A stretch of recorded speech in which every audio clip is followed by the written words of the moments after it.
आज सुबह ही मैं कहीं सुन रहा था, कोई बालक कह रहे थे कि हमारे हिंदू वैदिक सनातन धर्म के लोग बाग ये नहीं जानते कि गीता जयंती कब होती है, पर ये जरूर जानते हैं कि क्रिसमस 25 दिसंबर को होता है। ये जरूर जानते हैं कि न्यू ईयर जनवरी की पहले वीक में होता है। अंग्रेजी जो भी उत्सव है उनके बारे में हमको सब पता। अभी नया नया और शुरू हुआ हैलोवीन, उसमें लोग भूत प्रेत बनते हैं और फिर घूमते हैं। हमारे सनातन धर्म में तो ऐसा है कि गलत काम करोगे तो मृत्यु के बाद प्रेत बनना पड़ेगा। वेस्टर्न कल्चर में तो एक दिन प्रेत बन के ही देखते हैं, लोग बन के घूमते हैं, वो उनका उत्सव है। वो भारत में भी शुरू हो गया है, भारत में भी लोग उसको करने लग गए।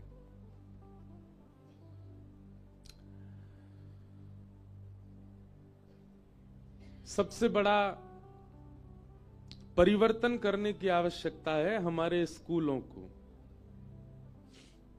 मैं भी स्कूल में पढ़ा हूं, मैं अपने स्कूल से बहुत प्रेम करता हूं। अभी वहां के एनुअल फंक्शन में चीफ गेस्ट भी बन के जाऊंगा।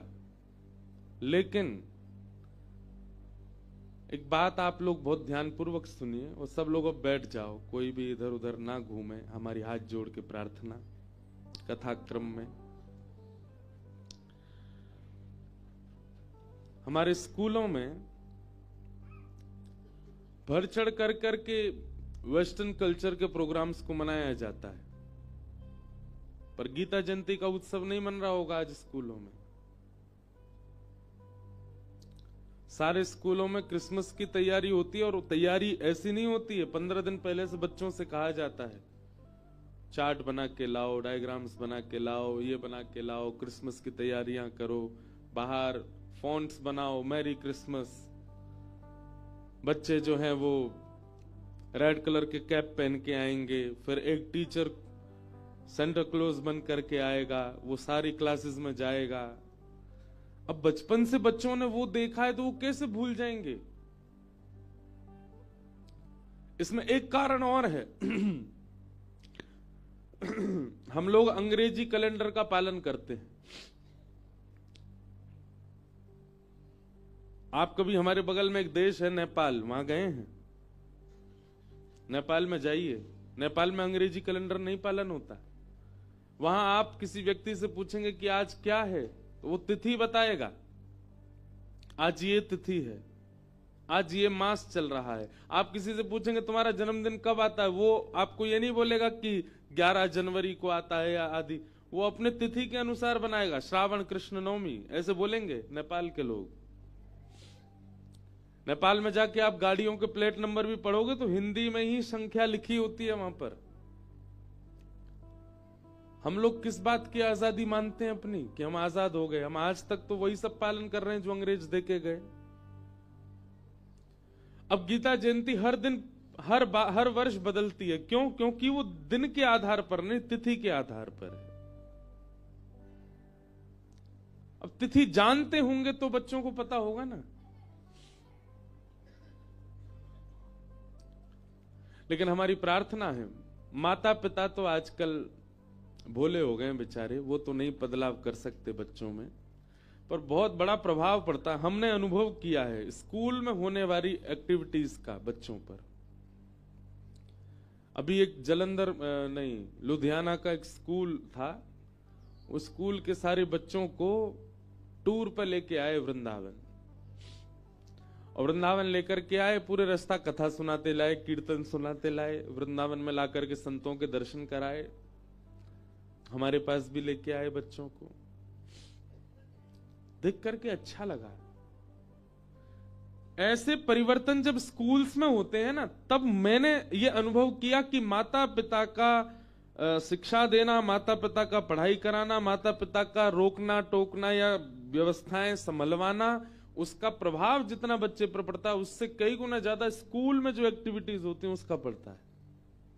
विदेशों में आप जाके अनुभव करो, वहां पर जो एनआरआईज बसे हुए हैं वो अपने बच्चों को खूब प्रयास करते हैं कि ये हिंदी बोलें। वो बचपन से हिंदी सुनते आए हैं, घर में सब हिंदी की सब चर्चा होगी, कथाएं सुनेंगे, मंदिर जाएंगे, सब क्रिया होती। विदेशों में इसलिए ज्यादा आध्यात्म को लोग मानते हैं क्योंकि वहां पर अभाव है ना।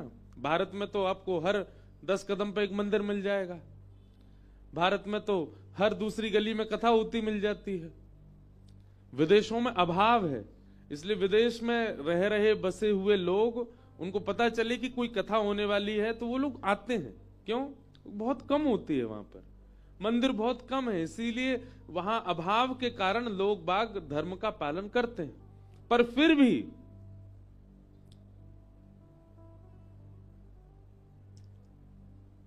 वहां बसे हुए लोग अपने बच्चों को नहीं संभाल पाते।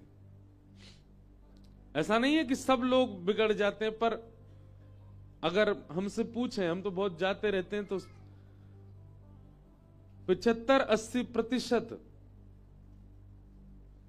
हिंदू वासियों के बच्चे वो हिंदी नहीं बोलते, जबकि बचपन से हिंदी सुनते आए हैं। वे लोग कल्चर का पालन नहीं करते, जबकि बचपन से सब देखते आए हैं। इसका मतलब क्या है कि घर की व्यवस्था चाहे जैसी भी हो, विद्यालय और ये जो कॉलेज यूनिवर्सिटीज हैं, इनका प्रभाव बहुत पड़ता है बच्चों पर। आज गीता जयंती है, यही क्रिसमस होता, यही न्यू ईयर होता, पूरे देश की छुट्टी होती। एयरपोर्ट अभी से सजने शुरू हो गए होंगे, देखना जाकर के आप, दिल्ली का, बंबई का, कलकत्ता का, बड़े बड़े एयरपोर्ट, वहां पर बाहर अभी से ही गुलाबी गुलाबी तैयारियां हो गई होंगी, मैरी क्रिसमस लिखा होगा, जबकि अभी बहुत दिन है। हमारा भी दुर्भाग्य कि हमको भी पता है कि वो 25 को ही होगा, ये नहीं पता कि 25 तारीख को तुलसी दिवस भी हुए। सबसे बड़ा दिन माना जाता है। हम लोग फिर 15 अगस्त को झंडा फहरा के इंडिपेंडेंस डे मनाते हैं कि हम लोग स्वतंत्र हैं। बुरा नहीं मानिएगा, हम धोती ही पहनते हैं, हम कुर्ता ही पहनते हैं, हम बगलबंदी ही पहनते हैं, हम खेलने जाएं, डोलने जाएं, विदेश जाएं, अपने देश में रहें, ऐसे ही रहते हैं। असली स्वतंत्र तो हम हैं कि हमने अपने कल्चर के वेशभूषा अभी तक नहीं छोड़ी, अभी भी उसका पालन कर रहे हैं। भले ही ऊपर कोट पहन लेते हैं, भले ही ऊपर स्टॉल डाल लेते हैं, भले ही वेस्टर्न कल्चर की कुछ चीजें पहन लें, पर भीतर तो धोती ही है। ये धोती हमारी राष्ट्रीय वेशभूषा है, भारत की वेशभूषा है। दुर्भाग्य से आजकल के भारतीय लोग धोती वाले को देख करके भी हंस जाते हैं, ये क्या पहन रखा है। हम बाइक चलाते हैं, वो भी धोती पहन के चलाते हैं, क्रिकेट खेलने जाते हैं, धोती पहन के ही खेलते हैं। हमारी व्यवस्था पूरी परिवर्तित कर दी गई और हम गौरव से कहते हैं कि हम स्वतंत्र हैं। हमारे 2 नेत्र हैं, रामचरितमानस और गीता। आज गीता की अद्भुत प्रादुर्भाव दिवस है। आज लोगों को नहीं पता उसके बारे में।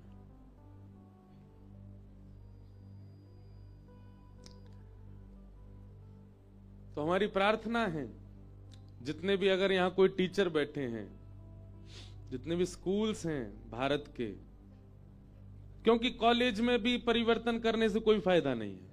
हम जाते हैं कई कॉलेज के सेमिनार्स में, लेक्चर देने, वहां भी बच्चे, अब निर्माण तो स्कूल में ही होता है, वहां परिवर्तन बहुत जरूरी है।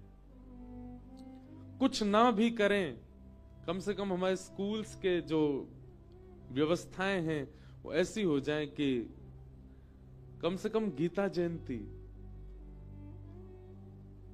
ऐसे उत्सवों को तो श्रेष्ठ मन। आप देखो, दशहरा लोग मनाते हैं, रामनवमी लोग मनाते हैं, जन्माष्टमी लोग मनाते हैं, वह सब मनाना, आप ठाकुर जी का जन्मोत्सव मना रहे हो, आप विजयदशमी उत्सव मना रहे हो, आदि आदि मना रहे हो, पर इन सब को मनाने का कारण क्या है? वो तो गीता में लिखा है ना, उसका उत्सव तो मनाना आवश्यक है। एक प्रकार से यदि मैं कह दूं तो कोई अतिशयोक्ति नहीं। गीता जयंती का मतलब किसी ग्रंथ की जयंती नहीं है। गीता जयंती मतलब शब्द रूपी कृष्ण की जयंती है। हम लोग जन्माष्टमी के दिन श्री कृष्ण जन्माष्टमी मनाते हैं, कृष्ण प्रकट हुए, पर आज के दिन श्री कृष्ण की वाणी प्रकट हुई, वांग में श्री कृष्ण प्रकट हुए।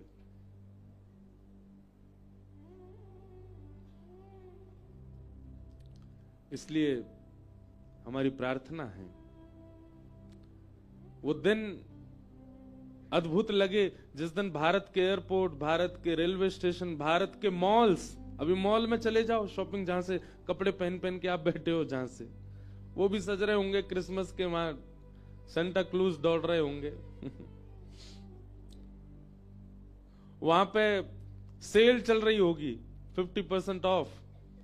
आदमी का कैसे भी करके रुझान क्रिसमस पे बनेगा ही बनेगा। यही चीज गीता जयंती पे करो, उस दिन सेल लगा दो कि आज भाई सेल होगी, क्यों? आज गीता जयंती है। अपने आप बनेगा ना क्रेज लोगों का कि भाई गीता जयंती कब। चलो ना मानने वाले धर्म आध्यात्म को वो इसी प्रकार से गीता जी को जानेंगे। बहुत कुछ है व्यवस्थाओं को बदलने के लिए, पर हमारे यहां भारत में तो नारेबाजी पे विश्वास है सब लोगों का, अनशन पे विश्वास है, कैसे भी लाइमलाइट में आने चाहिए बस। व्यवस्था बदलवाने के लिए कोई आगे नहीं आता। और हमारा ये विषय नहीं है, हमारा विषय तो कथा है। मैं तो कभी बाहर की चर्चा करता ही नहीं मंच से, पर आज सुबह से मैं मौन ही था। मैं बस मौन ही रहता हूं। कथा के बाद भी कई लोग बोलते हैं बोल क्यों नहीं रहे। परसों तो एक मैया मुझसे बोली ऐसे तो मत करो, हम राधे राधे बोल रहे। मैंने कहा मैया मेरा मौन रहता कथा के बाद।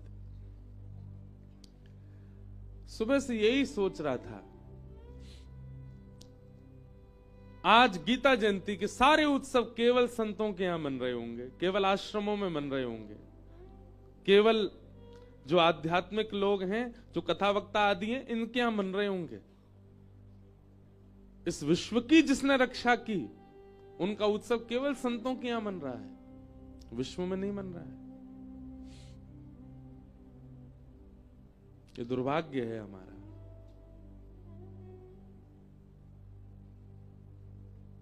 इसलिए हमारी प्रार्थना है, माता पिताओं से तो नहीं कह सकते, नहीं बदलेंगे माता पिता, वो बेचारी अपनी तरफ से बहुत कर रहे हैं कोशिश।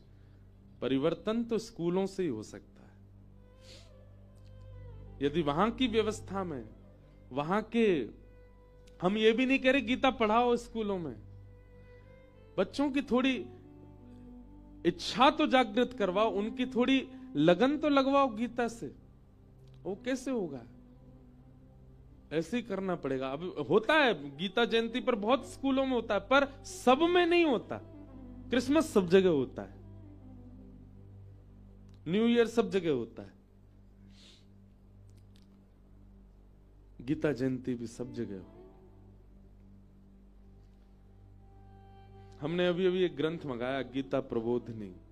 मंच पर बैठती मुझे याद आया स्वामी श्री राम सुखदास जी, जिन्होंने इस पृथ्वी को पवित्र किया, इस भूमि को पवित्र किया, जहां बैठ के आप कथा सुन रहे हो। यहीं विराजते थे महाराज जी, जिनका एक बहुत प्रसिद्ध स्लोगन है, सबको याद होगा, हे नाथ मैं आपको कभी भूलूं नहीं। स्वामी श्री राम सुखदास जी महाराज, ये गीता भवन में ही, यहीं इन्हीं वृक्षों के नीचे बैठ कर के महाराज जी ने साधना की। उनके द्वारा आज हम पहली बार मंच से कह रहे हैं, उनके द्वारा लिखित मतलब भगवत गीता का एक तो सीधा अर्थ, और फिर उसके बाद स्वामी जी का जो उसके प्रति भाव है, दृष्टिकोण है, अगर वो सूक्ष्म रूप में देखना हो तो आप गीता प्रबोधिनी, गीता प्रेस गोरखपुर की आज ही खरीदिएगा। आज गीता जयंती है, और खरीदने के बाद नित्य 4 श्लोकों का अर्थ पढ़िए। श्लोक का सीधा अर्थ, और फिर स्वामी जी की भावना क्या है उस श्लोक के प्रति। आपको अनेक प्रश्नों के उत्तर मिल जाएंगे। हम वैसे गीता प्रवचन करते नहीं, लेकिन कभी कभी गीता जी का आश्रय लेकर के कथाओं में कई भाव कहते हैं।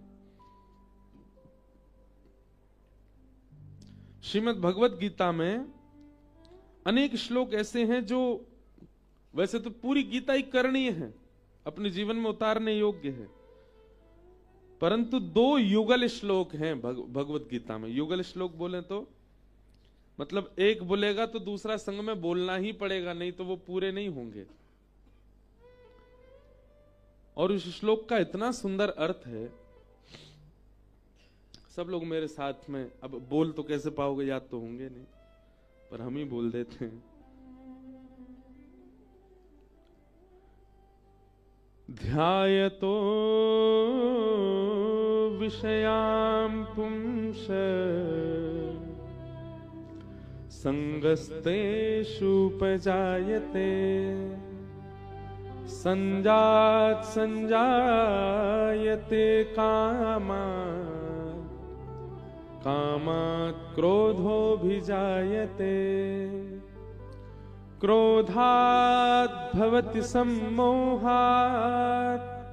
सम्मोहात् स्मृतिविभ्रमा स्मृतिभ्रंशात् बुद्धिनाशो